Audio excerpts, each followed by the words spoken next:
gentlemen, welcome as we call to order this rescheduled meeting of the Jinx Aquarium Authority. My name is Corey Box. I'll be your chair for the evening. It is Thursday, July 22nd. Time is 5:05 p.m. I'm joined, my colleagues and I are joined by our city manager, Chris Shrout, and our city clerk, Mr. Brandon Macy. Mr. Macy, will you please verify our attendance? Murray? Here. Rowe? Here. OJ? Here. Bonds? Here. Montgomery? Here. Caitlin? Here. Chair? Here. We are called to order. Roll call is complete. Business, official, just got new contacts an hour ago, guys. Still breaking them in. So you're saying we should all put something in front of you to sign? Is Yes. that what they did to Colonel Potter? I mean, this. Remember Radar O'Reilly? Remember Yes, MASH? exactly. Colonel Potter was just like, Just signing stuff. yeah. It kind of dates us. Okay. Since we have new language here, I'm going to read this. Business official action can only be taken. Item number 1, official action can only be taken on items which appear on the agenda. The Jinx Aquarium Authority may adopt, approve, ratify, deny, defer, recommend, amend, strike, or continue any agenda item except for item number 1. Item number 1 is consideration of appropriate action relating to a request for approval of a consent agenda. Is there any motions to approve the consent agenda? Second. We have a proper motion and a second on item number 1. Let's vote, please. Murray? Yes. Rowe? Yes. OJ? Yes. Bonds? Yes. Montgomery? Yes. Caitlin? Yes. Chair Box? Yes. Item number 2 will be pulled. Item number 3, cost of living stipends for non-collective bargaining employees in an amount equivalent to 3% of their base pay, to authorize the expenditure for same within the current budget, and to authorize the finance director to request an appropriation for such expenditures to reimburse the current balance from fund balances of those entities before the end of the fiscal year if needed. Page 44, if you're following along in your packet. Thank you, Mayor, or Chair. Sir. So first, I would like to start off to kind of set the stage. So, Brandon, could you turn to page 37 of the packet? So, to our most recent financial statement to kind of show you how we finished the fiscal year.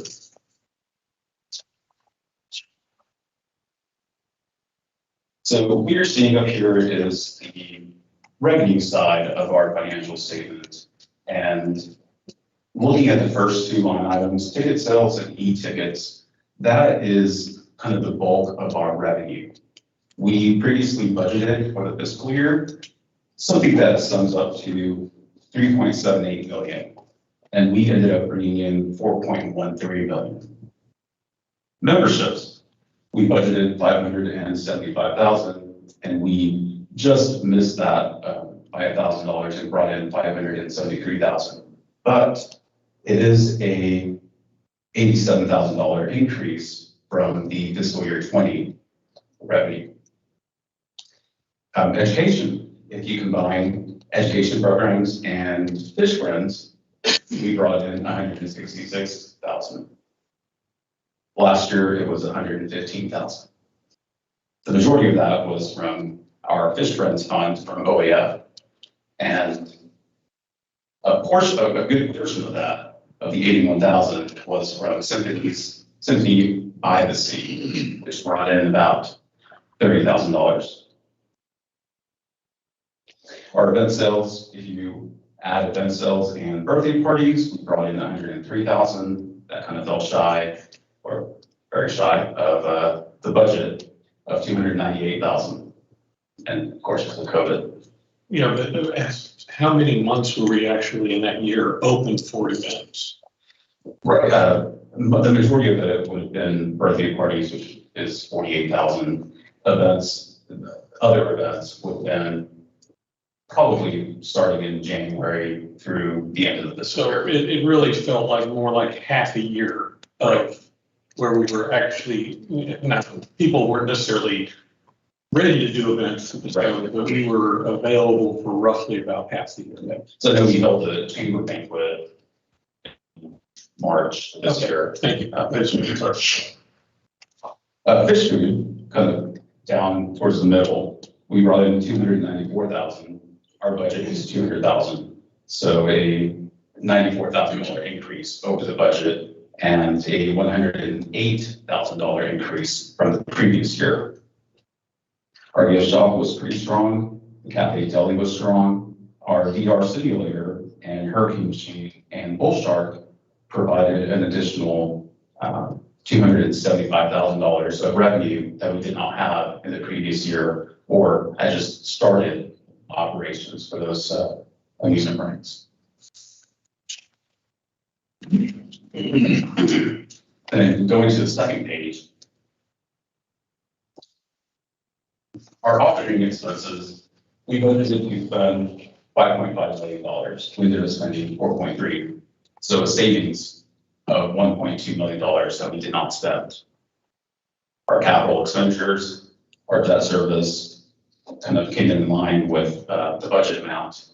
So the line item at the very bottom, net change in fund balance, that is essentially the profit or the gain, the surplus for the fiscal year. So in the history of the aquarium, since the beginning, this is the first time that we've ever delivered a surplus in the positive amount, and that is $389,000. First time in history. Yes. Make sure we note that for our State of the City address. Thank you, sir. And this is without any kind of exterior subsidy. So in previous years, debt service was serviced by the Vision 2025 fund, by transfers from JAA. So this year we did not do any of that. So we still resulted in a gain of almost $400,000. So then that brings us to the topic at hand, the cost of living side. In preparing the budget for these 2 years, well, this previous year that just finished and the current fiscal year, we decided to approach the topic of raises differently in previous fiscal years. Previously, for the aquarium, it was a historical 2% increase. And 2% of somebody making 100,000 versus somebody making 30,000, the expense is more, is higher at the upper end. So we wanted to target those people, those employees who were at the lower end of the pay scale.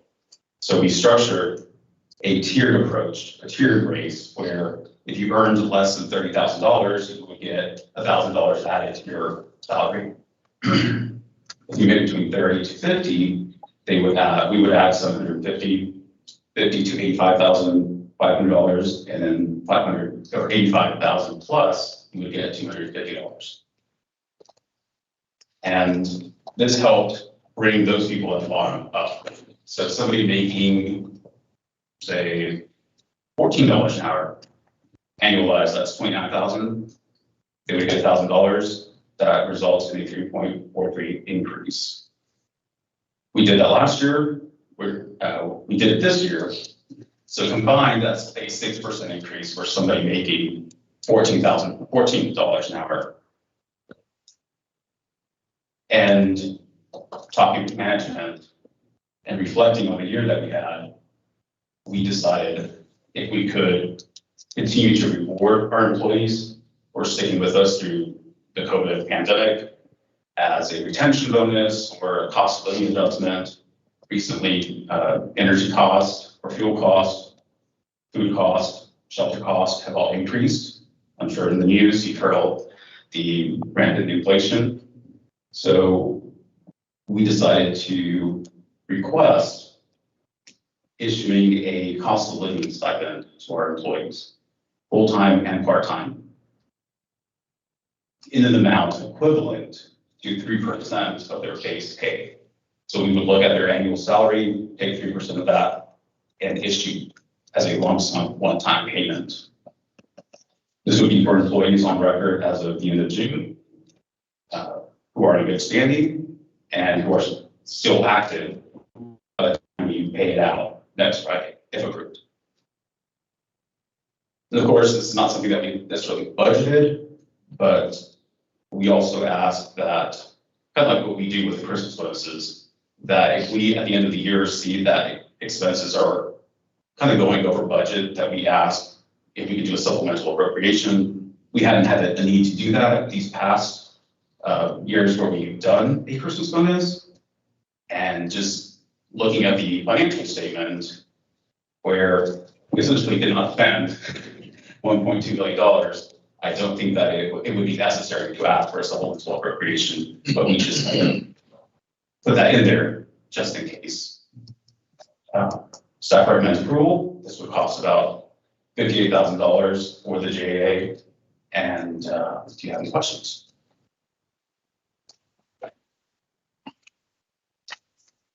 I do, just curiosity. What would it have cost to give everybody a 3% raise across the board without having to do the tiered? What would that have totaled?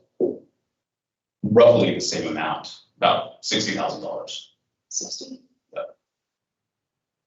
This is, But yeah, if somebody's making $58,000 a year and a 3%, that's $1,700 bonus, raise.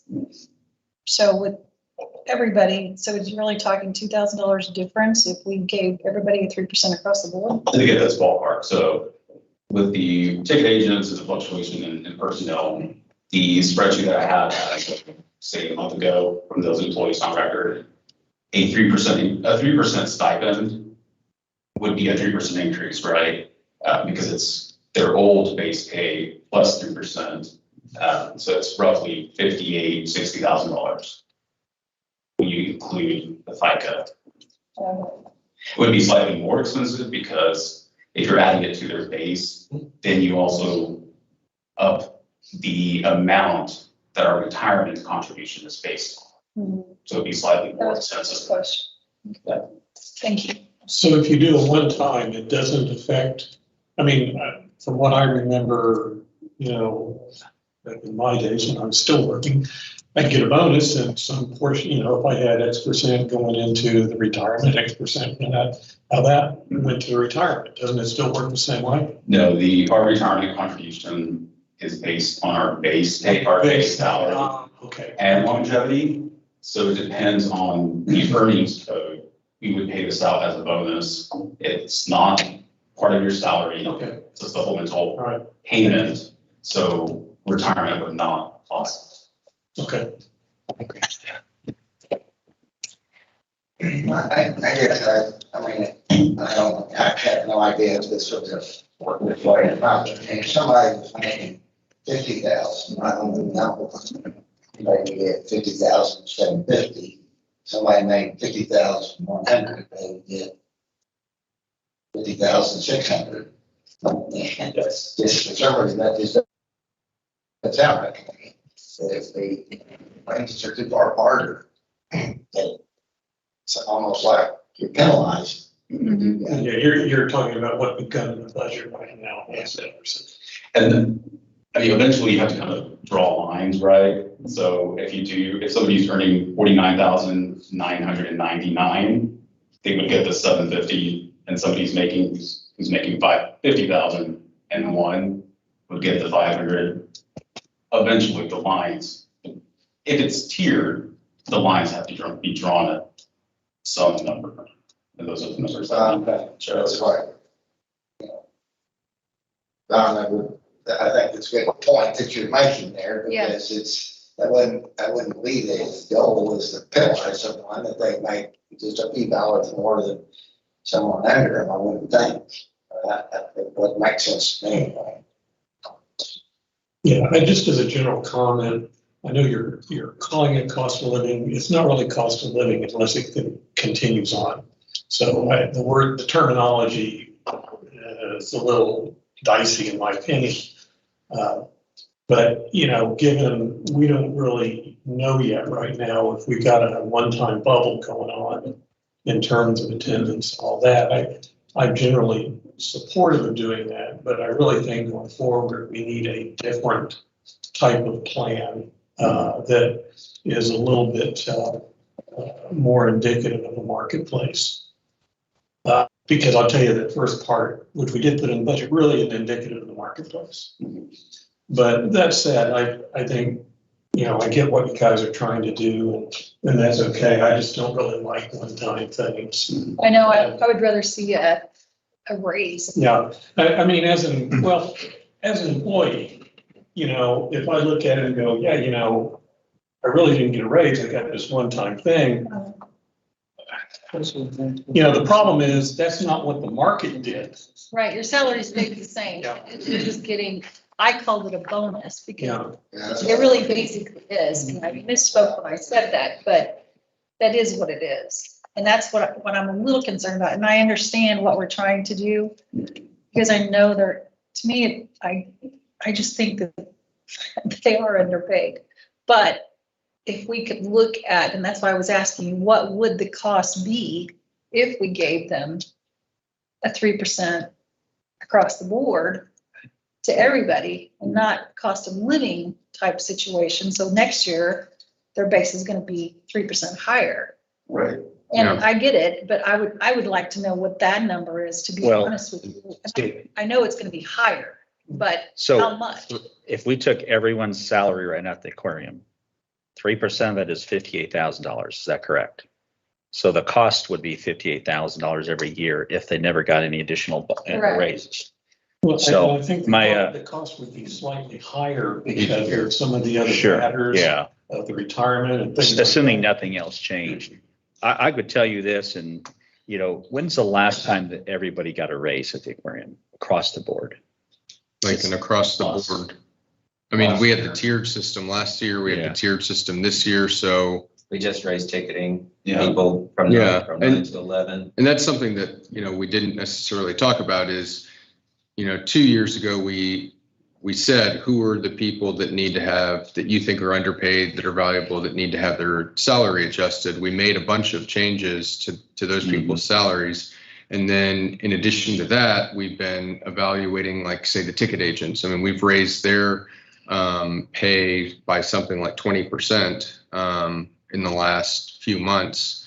And I would just remind everybody that, I'm really happy and really proud of the team for what they've done this year, everything they've been through. And then to have these revenue numbers is incredible. But, 9 months ago, we're sitting here looking, hemorrhaging, like $1 million.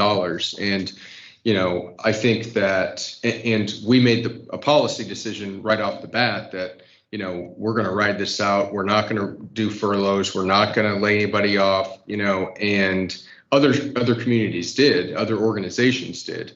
And so we think that this is, providing something to the employees, recognizing their work, having it be one time, because we don't know, what's to come here, as you referenced, Keith, a bubble. And, my concern is the long-term financial, sustainability of the organization. And I think doing this one time and coming back next year, and if we're still doing this well, sure, we can do raises, but I would still almost prefer to have some sort of incentive like this to the employees once we're finished with the fiscal year, to be able to say, even if they got a raise, hey, our overall surplus was 500,000 this year. So on top of your raise, you're going to get a one-time kind of whatever we want to call it, bonus, stipend, to say thank you, we appreciate it. But I don't know if that makes sense. Well, I'd like to put my 2 cents in on that because I worked in an environment that my work performance was my bonus part of it. So when you go giving bonuses, even though the $1,000 sounds really good, and it does sound good, we got to remember that employee is not going to get $1,000. We can say here and say we're giving them $1,000, but we're not giving them $1,000. We're giving them extra taxes, and about, depending on the tax bracket you fall in, you get a big chunk of that going to taxes because bonuses are taxed at the highest level. So these are things that we need to take into consideration too. So what if we just dropped it from 3% and gave a 2% raise across the board? Can we balance it that way? That's why we're here. Ideas. I don't think this is an issue with the taxation. A bonus is taxed at 25%. It is kind of extraordinary income. And that's kind of prepaid. And then whenever you file your taxes, then depending on your overall income and your spouse and for your household, then that's kind of where it gets reconciled, whether it's higher or lower. Dropping it down to a 2%, you would still pay the 25% tax I'm on not it. talking about a bonus. When I say that, Okay. I say 2%. I'm talking about 2% across the board for everybody. Added to their base. Okay. Just like the cost of living. I may get a little bit confused on what's taxable and what's withheld. Because the tax is different because you have bonus. It's still compensation. It's just how the withholding works on it. And I mean, I don't think that's the job of this body to get down into those weeds. My comment, and I don't want to speak for Donna, she certainly did herself, but I just don't want it to be negative, I want it to be positive. And if we're gonna, say, we did a really good year and we're gonna, I don't have a problem at one time. It's just, I think everybody ought to, that their position shouldn't be penalized because they make $10 more than someone else. Yeah. That's the only problem I'm having. I think we're splitting hairs here. Let me ask you this question. Does this keep your lower paid employees in their seats? Do we have a retention problem? If you and Chris and Mr. Sasay have hashed this out and you believe that this is going to keep your people at work, that's really what I care about. Are they happy? And does this make them happier? Not only that, though, it's not just the lower employees, but we've got some prime employees. that And say they another need- good point. I don't want to keep doing this every year where we're rising the bottom. I see that at my work all the time. I pay the salary of 23 people when I go to work every day. When everybody is getting a bonus, but the guy who's making the money, I don't stick around very long. Thank you. And when you have somebody at your aquarium with a master's degree who's splitting algae in half, who's getting, and Keith and I laughed at this the last time we talked about Chris's bonus. Some of the money is so small, it's shocking to us in corporate America. We're paying attention to making sure tickets agents show up as they're valuable and we need them in this organization. But I want to make sure we're not losing the interest of the people in the back that are making the fish stay alive, that have a degree in marine biology. And I don't know who they are. So I'm not here to tell you how to run your aquarium, but I think what we're all saying is we're taking care of the people in the bottom who are making $20,000 a year. Let's get them up so they stay in their seats, but let's not do this year after year after year and forget the people who spent 6 years in college to make sure your pH is right. You follow me? I think you do. I follow you very well. I'm not offended, Kenny, if you say, God damn it, I want a bonus because I'm saving the world. You just have to tell us what you guys need. So, Jenny, if you could go to the podium. Yep.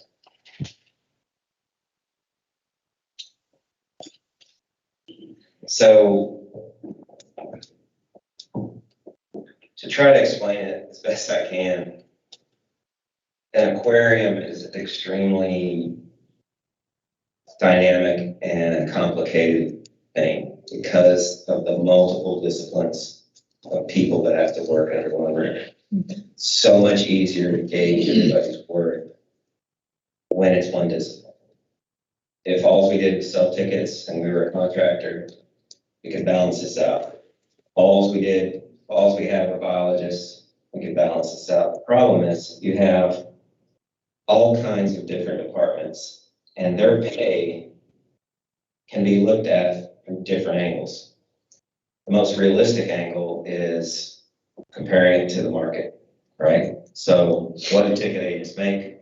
What do, events directors make? What do biologists make in this field? So but that doesn't necessarily sound fair.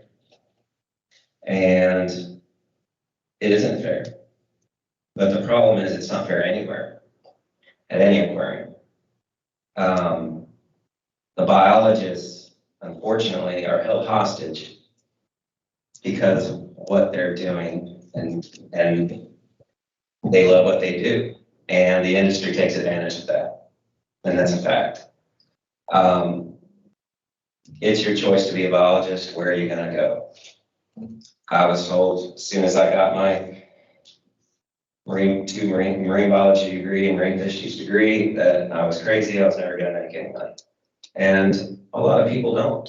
And most people do not end their career, their retirement with being a biologist. So having said that, and I've been in recent discussions with other aquariums, more like forums, and the topic of what do you guys pay for entry-level biologists? And it's abysmal. A lot of it is minimum wage. It's terrible. And you're right. You have people with degrees. And the industry is just, it's not fair. Can we do better? That's the goal. And the goal is we do better with everything, period. We just do better. And I expect that we're gonna do better with pay, hopefully soon. I want people to be jealous to work here. They already are jealous in other aspects of this place. So it's a tough question when it comes to that, and it's not a fair scenario. And then you have your positions such as ticketing agents, other job maintenance department, custodial. And those don't even require degrees. They don't. Yet the market demands they get paid more. It just does. They get paid more than biologists with degrees. The Oklahoma Aquarium didn't create that. Well, the industry created that. The world's created that. So we're trying to break out of that. But when an industry is telling you you have to pay these people in an unfair proportion, that's why we're here. That's why this conversation. We cannot retain ticketing people right now very well. We have a hard time retaining or even getting maintenance people or custodial people. And what I don't like to, but what we call it is dry side people. Why? Because they can go to Waterbury. A jellyfish specialist isn't going to go to Waterbury. They have a very limited amount, limited choice. And if their roots are here, if they started work here and they have a family here, they're held hostage. Doesn't make it right, but that's the leverage and that's the industry.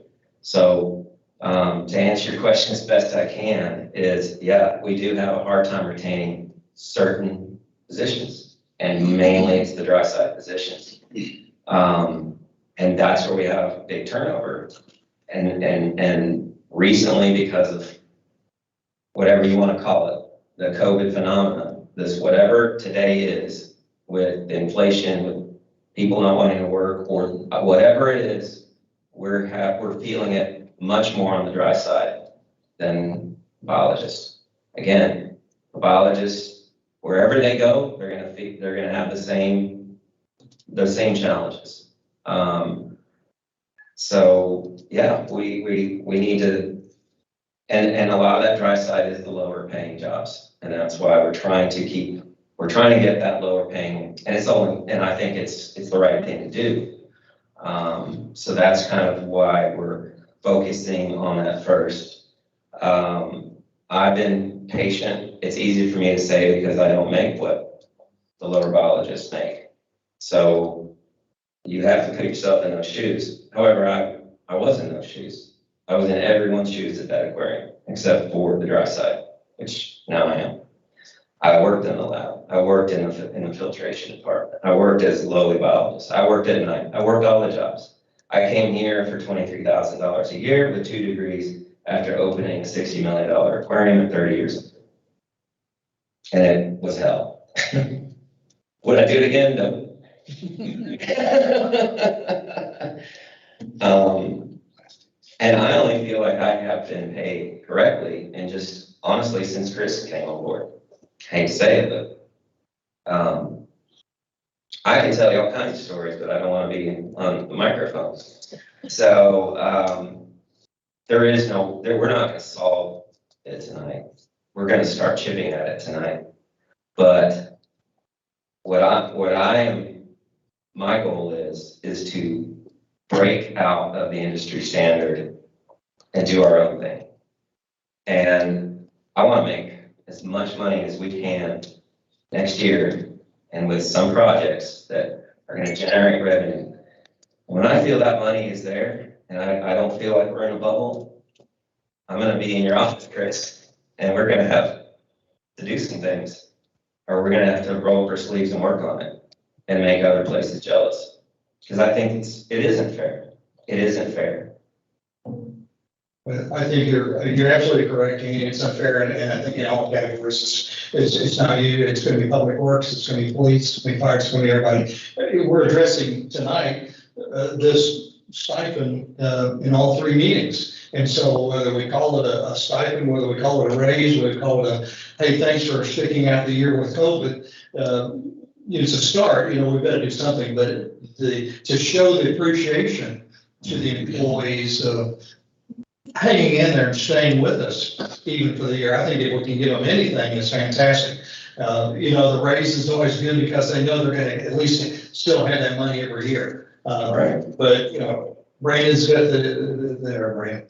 Robert's got that, mix them up all the time. Robert's got the finances, he knows the numbers, but, if we can give everybody something to say, hey, we really appreciate you hanging out for the year with us, that's great. Whether we call it a stipend, we call it a COVID excuse, I don't care, but we do need to do something. So. And I will say that we're in a particularly awkward position right now because, and just kind of bear with me and put yourself in, I guess Chris's shoes and my shoes and Robert's shoes. So we just came out of a situation where we were having a heart attack, basically looking at $1 million deficit.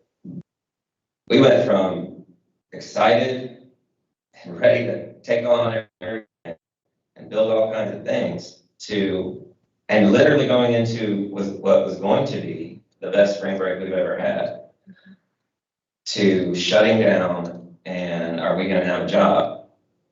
The other facilities in town, I had to furlough a lot of people. I've had colleagues in the industry that are equal to my position, get furloughed for so long, they're no longer with that aquarium, and some of them are no longer in the industry. So we went, psychologically speaking, almost in panic mode. How are we going to pay our bill? We're $1 million in the hole. When is this going to end? And then all of a sudden, boom, we're money's dropping out from trees. So, but we're still shell shocked from what already happened. Is it going to happen again? I don't know. The stock market's not sure. Crypto's not sure. But we don't know. And so I don't know what's going to happen next year. I don't know what position we're going to be in. Are we going to be here kind of, going, wow, we were bragging last time, and now we got to explain how we're behind again. Kenny, Mm-hmm. are you happy with the structure? Are you happy the way this is structured for your employees? No, but I'm not happy anywhere that it's structured like that. It's the industry. So am I happy as far as comparing to other facilities? Yeah, I think we're doing the best we can, and I think it's logical. Can we do more? Yes, but we're still reeling from, I think we're being abundantly cautious. And I tell you, if next year this time, the COVID thing is kind of really fizzled out, and we're having a similar boom, and we built, a few of these large projects, and one of, whatever revenue generating one we land on is doing great. And we're doing this exact same thing. No, I won't be happy. Yeah, I want to ask you the same question in a different way because you didn't answer it the way I thought you would. Does this item agenda represent what you need and want to continue to thrive at the aquarium? Are you going home tonight saying this is a win for you? Because you said a minute ago, chipping away. So we're chipping. I don't think it's a win. I don't think it's a win. I think it's a cautious, move. I think it's a cautious move, and I can tell you that I don't have people in the industry that I know that are making it rain because they all got raises. I don't see that. So I gotta live in reality. You know? I think an entry level biologist should make $35,000 a year. And I think our biologists that have been there long enough and our leads should be making 50,000 easy. But where are they gonna make that money? They're not. And those type of places are few and far between. So we gotta be realistic. This is probably the worst thing about my industry is to see people doing something they love. They're well educated, student debt. I mean, I have biologists that have student debt from 20 some odd years ago. You know, this place didn't do it to them. The industry did it to them. So I don't mean to beat around the bush and not answer your question directly, Mayor, but I agree with it for now. But I'm gonna put my cape on and I'm gonna hammer the heck out of making some money. And then when I feel that we did our part enough and I feel it's safe enough, I'll have a different opinion. So is a stipend or a raise what you would prefer? Boy. No, I mean, you're leading the charge on this. I mean, we gotta go with it. I think it's prudent to do the stipend this one time and reevaluate it. I'm afraid that if we overextend ourselves and then we have to shut down again or the bubble pops, I don't know. It's hard to take a raise back. And I don't want to furlough anybody. And just the fact that we didn't furlough a single person, not even a part-time ticketing agent who wasn't even working, got furloughed. I mean, that means something, you know. I'm not under duress. I mean, Chris knows that. I'm more than giving my opinion. I think the right people are gonna get some money that they would have gotten if it was the raise. My supervisors that make money in the range of what I make are not going to have an issue with this whatsoever. I almost am embarrassed to get anything, telling the truth. So I think the right people are being brought up. That plus no one got furloughed, an abundance of caution. I think it's a smart thing to do. Would I rather have a raise? Yeah, I'd rather have a raise. But I'd rather have a raise. That's why I asked. Yeah, we'd love to have a raise. Yeah, but Ms. Councilor Trustee Murray, that we have to assume that 1, 2, and 3 professionals sat down and hashed this through. So if they come and they ask for this is what we're inclined to pass. I don't want to assume we know. That's why I asked you very direct and honest questions. I would ask the same thing of him. Is this what you need or is this what you want? We can't always do what you need, but I appreciate the fact that you're looking out for the long-term finances and the stability of the core. And it's clear to us, and we obviously know you're passionate about this, but we're inclined, we all want to give you what you want. And sometimes we have to focus on the need. And I know there's a difference. We need 6 firefighters. Right. We just can't get them. So I appreciate you being vague, and I appreciate you beating the hell out of that bush, by the way. But I also appreciate, I know you, and I appreciate your honesty and sincerity. We want you to go to work every day knowing that those people love working there and that they're going to stay there for a long time. And I appreciate the fact that you've taken an impossible situation. And I believe wholeheartedly that when people walk in that door to go to work every day, that there's nowhere else they'd rather be. And if they're doing it for $22,000, that's a testament to you. So that's invaluable. the point I made earlier is let's not spend years and years and years bringing up the smaller boats without acknowledging the big boats in the harbor too, because I know they're doing great things, and that includes you and Dr. Money and everybody there. Let's not forget them for too long. Absolutely. And I've got a lot of people, all my supervisors of the west side. Whether it's Ann, John, myself, Justin, Phil, Krista, Joel, Dave, we've all been here for 20 years. I haven't lost a one. Are they getting paid a lot of money? No. They can get paid more managing Walmart, like much more, but the restless shall go and the faithful shall stay. And,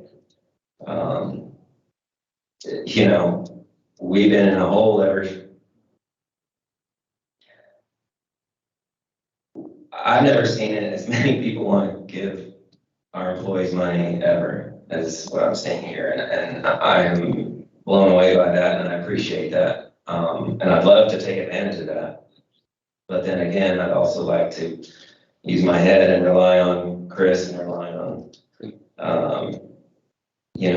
Robert, and look at the numbers and take into consideration what just happened to the world and our industry, and do my part to get ready for next year's renegotiation and try to just make as much money as we can and make it even better than this year, or at least consistent. And then, yeah, I'm ready to get some raises next year. And the point is, if you make less than $30,000, you're getting a 3% raise and you're getting a 3% stipend. So, I mean, if those people that don't make as much are getting a 3% raise, like that's not, Right. They get that and they get the 3% stipend. So this next year, they'll have a 6% increase in their pay. And I think that's, Hopefully that turns into. There's very few people getting that. Yeah. So I think your comments are right on, but to me, that is something that Chris and you and Robert need to hammer out. I mean, we're being asked to look at a bigger picture right now in terms of this is what's on the table. And I think my comments and others, I'm just trying to make sure that it is truly something that people go, wow, I'm grateful for. And maybe the future will be better, and maybe it won't. We don't know that. But my comments were centered around, I just don't want to see anybody penalized because we're trying to give them a bonus. Yeah, I mean, I guess I got comfortable with it, realizing that, well, on the 30th, they all get the 3%. I've been the advocate of we need to get to something that feels a little more, in my mind, competitive with the greater industry out there. But I would say that's a good 6-8+ months of work to get to. And I think we ought to try to get there when we're doing the next budget. But I think this is an okay solution to where we are right now, which is we're doing well, but we don't know if that's going to just go from there and go up. Is it going to go from there and stay flat? Is it going to go there and go down as people have other venues that they now want to go to? So I'm kind of like Kenny, this is okay. I don't think this is where we should end up longer term, but for right now, it's okay. I agree. Any more questions or comments from Mr. Alexopoulos? Okay. Thank you, sir. Appreciate it. You need to turn it back. I just want to clarify something. We're doing both. Okay. But what we were doing was already in the budget. Right. So, I mean, that's not a change. Right. The only true change here is this other 3% we're talking about. I had to reread that a couple of times before I realized, oh yeah, that's what we have in the budget. Right. So for example, an entry-level biologist makes, say, $12. So an additional 1,000 on their base is a 4% increase. That's permanent into their base. A 3% stipend makes their entire take-home pay for that year a 7% increase over the previous year. And the one-time payment, so not only do you have to, if it's added to your base, wait the entire year to benefit from that as it's divided out by 26 pay periods, a lump sum of one-time payment, you get to benefit from the use of that money all at once. So right in time for school going back. You can use by your kids back to school supplies, or buy a car, down payment on something. It's essentially a lot of basically the amount that you would have to wait 12 months to benefit from upfront. If I had, we'll find out in a few minutes on the vote, but I don't think there's any, I haven't heard any negative about saying we want to do less, or we want to, we're just, I think the questions are just, I assumed everybody that we've been talking about that does this every day has already had these discussions. But we haven't heard of any of the reasons. And I think that's all that I was trying to do is just say, I want to do it. I mean, I can tell you that I'm voting for whatever we come up with, but I just wanted to make sure that someone didn't feel like, well, gosh, because I made $1 more than someone else, I got less money. I mean, it just doesn't make sense to me, but that's the only reason I haven't heard any negatives about taking anything away and 6% to me is pretty healthy. Mhm. Any more questions for Mr. Sauceda?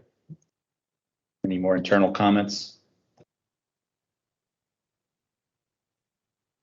Anybody care to make a motion? We approve it. Second. We have a motion and a second to approve item number 3. We vote, please. Murray, Yes. Rowe, Yes. OJ, Yes. Bonds, Yes. Montgomery, Yes. Lynn, Yes. Chair Box. Yes. Staff report, page 45.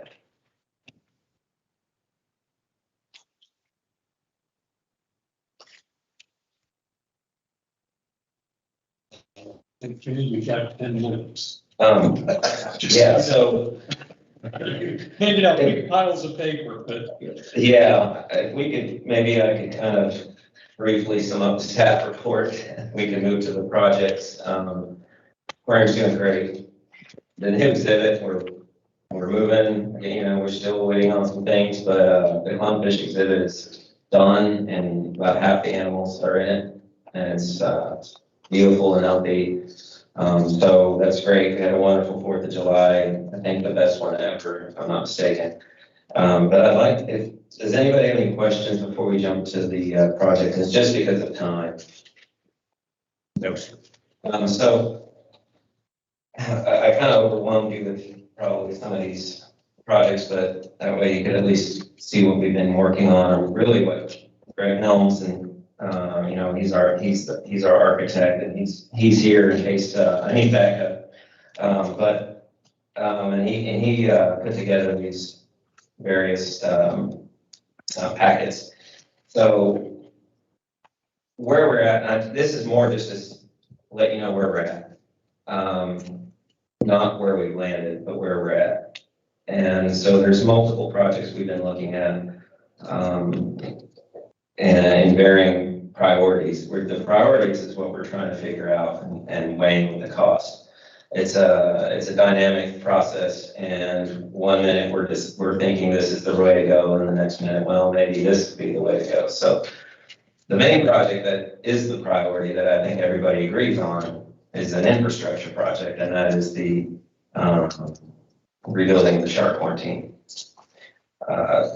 And we initially our initial design was to combine the new shark quarantine with a new office building, all as one project, all together. To vacate our current building where our offices are in the education area. The thinking behind this is that, well, our offices are awfully cramped and dated, and that building being connected directly to the aquarium would better serve aquarium guests as a separate venue that whether it's a paid venue or further entertainment that's free or what have you. That's basically prime real estate for more aquarium. So that's kind of why we lumped that together. And the preliminary estimates, as you can see, have come in. That initial concept is the full meal deal. And things do get chipped away, as you know, on lots of projects, and maybe things are in phases, or maybe things shrink. What doesn't shrink is the quarantine itself. That, as a matter of fact, that grew by 10 feet. So that is like the most necessary part of it, and regardless of offices or no offices, that will be, I think, the number one priority. Well, Kenny, does the 4.8 on that, does that include the wet side work, or is this just So no, structural? that's structural, and mechanical, electric, and plumbing, but not filtration. So, and it does include the largest tank that's in the middle, the 100,000 gallon tank that the baby sharks are in. That, it does include the concrete tank. So we're not going to transfer the fiber, we're not going to reuse the current fiberglass tank. We're going to do a concrete tank. And the reason being is that tank really is not designed for sharks that powerful when they get older, larger. They could split that tank, which would be catastrophic, obviously. They're not going to split a concrete tank. Also, we have nowhere to put the sharks in an interim if we were to reuse the other tank.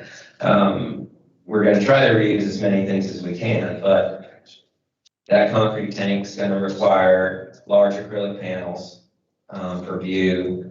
That is not cheap. We are going to upgrade the filtration, and there's a lot of things that go in with it. But to answer your question, that's the building that is designed for saltwater. So it's not like just this empty warehouse with a concrete floor. This is an epoxy floor, epoxy ceiling, the electrical requirements, the HVAC, plus a kitchen, dive shop, and other amenities there, and freezers and the generator and all that. So that's basically the infrastructure is included. And the only wet side, if you will, part is the concrete tank. So we are working up some estimates, but it's going to be a fair chunk of money on top of that. I almost hate to pull a number out, but several $100,000, just to kind of get you there. So, and then the design of the layout of the inside of the tank, which we are working on right now, is going to be one that's conducive to a tour. So that way we can continue our tours, but it's going to be designed for a tour, and it will allow for handicap accessibility and that kind of thing. So that's what we're working on right now, and still playing with numbers.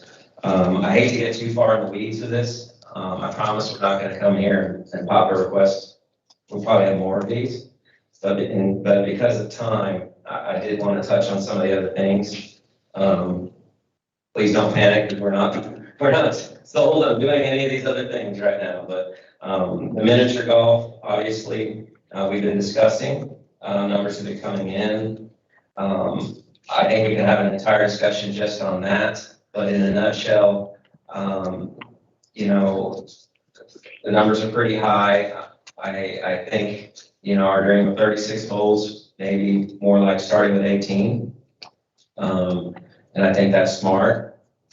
And these numbers also were from the most expensive company in the industry, who does the best aiming. However, we don't necessarily have to use them for the actual golf course. We can use them for the theme. So we can trim some of these things, but it is a big project, and it's not very simple. And I won't be able to explain it all right now.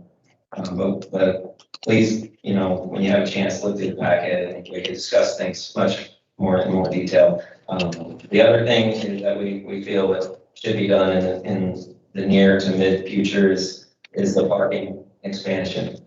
We have a lot of land under the power lines that we can't do anything with. Parking is the problem. When people come to the aquarium and people are parking in the grass, it's a deterrent to come to the aquarium. A lot of people say, well, I'm not doing this, but if there's ample parking, also if, when we do the miniature golf or if we do the miniature golf, that's going to be shared with that parking. I'm not talking about where the money's coming from per se, and I think Chris would be more specific on the parking. I think that's kind of a different angle as far as funding. The miniature golf for sure is born and raised aquarium. And the other projects are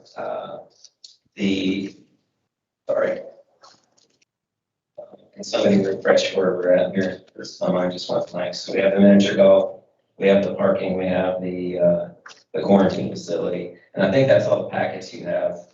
I know. So another project that is very important, I've got to talk to you about is we're really looking into the carousel. We're bringing that back.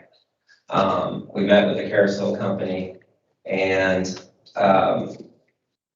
we really need to have another meeting about this to go into it deeper, but we're starting to think that there's only so many pieces of this pie that we've created of the 7 million, right? And and my opinions may be different than Chris's, it may not be, but I'm getting more and more concerned as numbers are coming in that these are two massive projects. So we have this shark quarantine and we have this miniature golf. They're very large projects, they're very expensive, and we're cutting it close. And both those projects inherently, because they're complicated, go over budget or over schedule or snafus happen. And I think we need to maybe weigh some things into where we have more of a buffer of capital. So we don't get ourselves into a bind and get me into a bind. So obviously, priority, the shark quarantine. We may change what we're doing to lessen that cost without sacrificing the actual facility. But instead of the miniature golf right off the bat, I'm looking at the carousel. It is a known, it is a guarantee. It is not a massive project of a lot of unknowns and infrastructure. And that the money that we're surplusing right now, if you look at it, that we're excited about, you take away all the entertainment that we added, we don't have a surplus anymore. That created our surplus. And if you lump in the fish food as a form of entertainment, and I may be wrong, it's about $600,000 total. We'd be in the hole. So we have a big area. That shark ride, which some people thought I was crazy because it's goofy. That's a one person at a time. If you're over this height, certain people are willing to look like a fool up there. It's a very limited audience, and it is made over $50,000 in 1 year. One at a time. So a carousel holds 18 people. Everyone can ride it. Also, people who have disabilities can ride it. And our numbers, and we can talk about it later, are staggering compared to that $50,000. What the space is there, it would include sprucing up that hole. It would be in the entrance between the 4 pillars of the Great Hall. And we would include repainting the Great Hall and some more theming to have it very fun. The carousel would be all aquarium themed. All the animals are hand carved, aquarium themed. And my point is, we're not gonna unearth something when we're doing it. But the miniature golf, we already realized that we're gonna have to rebuild the deck. It's not, Kenny, I'm just, yeah, we're going. yeah, okay, we're going over. So anyhow, please review this and we can talk about it further. Again, we're not making any moves. And thank you. Does anybody have any questions? Just real quick, thank you, first of all, this is something that's helpful to give us. I know we talked about a couple of these from the every The next time we get together to discuss this, I would like to know more about the swapping. I think that's just, if I'm having trouble with that, it's working, but maybe it's, Right, and we'll talk some more, but it's, I kind of added it, it's definitely not a priority. and one last thing that, I was asked to ask you, a friend of mine took her granddaughter out to the aquarium and she was really upset that she wasn't tall enough to be on there. And she wanted to know that they make it little. I said, I have no idea. Well, hopefully we have 18 feet that we can do that next time. Maybe you can make a nursery. All right. Thank you, Kenny. Thank Appreciate it. Any motions for adjournment? Adjourn. Second. We have a motion, a second to adjourn. Let's vote, please. Murray, Yes. Rowe, Yes. OJ, Yes. Bonds.